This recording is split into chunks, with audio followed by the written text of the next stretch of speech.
All right, I promised everybody an update. Got in the real Leathermans from Leatherman.com. Friends and family coupon was awesome. Kind of went a little nuts. Got a lot of gifts for family. And ended up with two new models that I had not had. I already had the PS4 Squirt. Amazing. Spring-loaded pliers on this, by the way, and I'll get to that in a sec. And I also had the Sidekick. My wife has the Wingman, also spring-loaded and a great tool. So I just wanted to see what the better quality or higher cost Leathermans were like. And so I'm just going to get straight down to it, guys. I ended up getting the Charged Titanium and the Signal, and they're not even close. There are good things about both, but this is a gimmick. This is not very useful. I love it. The look of it is beautiful. The fit and finish on it is perfect. But I'll get to some complaints that I have about this.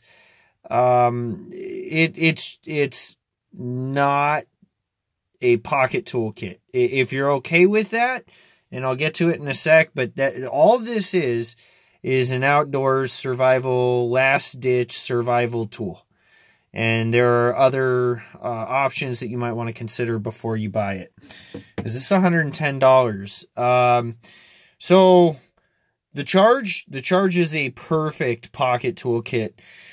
One thing that I'm really disappointed with is just the designers on this Signal. I don't think really had in mind EDC tasks, things that you're actually going to do with it. So we have a full-size bit holder right here, but we don't have anywhere inside of the tool to hold bits.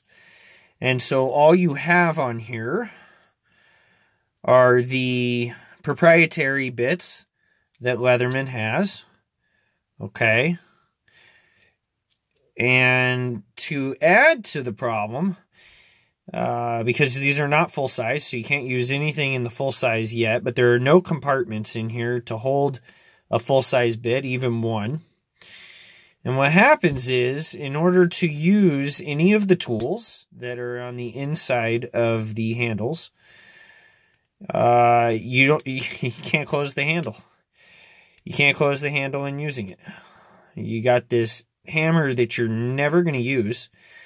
And in my opinion, and I know that it's working to close the tool, and that's a whole other problem, but this hammer should be sticking out on this side so that you can actually close your tool and you can actually use that. And instead, what you end up having to do is almost like a gun grip. Okay, now the nice part is, yes, it does lock into place, but it's much more awkward than, say, for example, on the Charge, which is how, in my opinion, a pocket tool should be, is that you end up having your inside tools and a completely closable handle to work with. Wow, now that feels good. That feels like you could actually work a little bit hard with that. All right. So on the Signal, a few other complaints. Let me go ahead and put this in here. Okay, so you're sacrificing useful tools for a few things like the whistle, the fire striker, the magnesium, or I'm sorry, the flint, and then you have the sharpener right here. And the problem is that, first off, you're sacrificing about 3 tools on here, depending on what model you're looking at. And so you're only left with a can opener, bottle opener, owl, and a screwdriver. You've got your knife, you've got your saw. This is really for the outdoors, and even for the outdoors, you're not going to use this as a hammer. It's a last-ditch item, and you're gonna, I hope, if you're an outdoors person, I hope that you have this anyway. I hope you have a fire starter. I hope you have a whistle. I hope you have a way to sharpen your knife. And so in terms of city carry, this is far inferior to me than the perfection that you get with the Charge TI. And this is the Plus, so you get the, let me just close that real quick. So you get the replaceable wire cutters, and I think they swapped out some tools here. I'm not sure which ones, but some of the inside tools got changed around also when they upgraded to the Plus. So verdict is not even close on this. This isn't even like buy both and you'll be happy. If you're looking to spend the money, like I would seriously be pissed if I spent full price on this. Just because you can't use it nearly as much as, say for example, the $50 sidekick wingman with spring-loaded pliers. So anybody looking for entry-level stuff, skip the Gerber. This is really a nice multi-tool. The sidekick or the wingman, depending on what you want, a saw or a pair of scissors.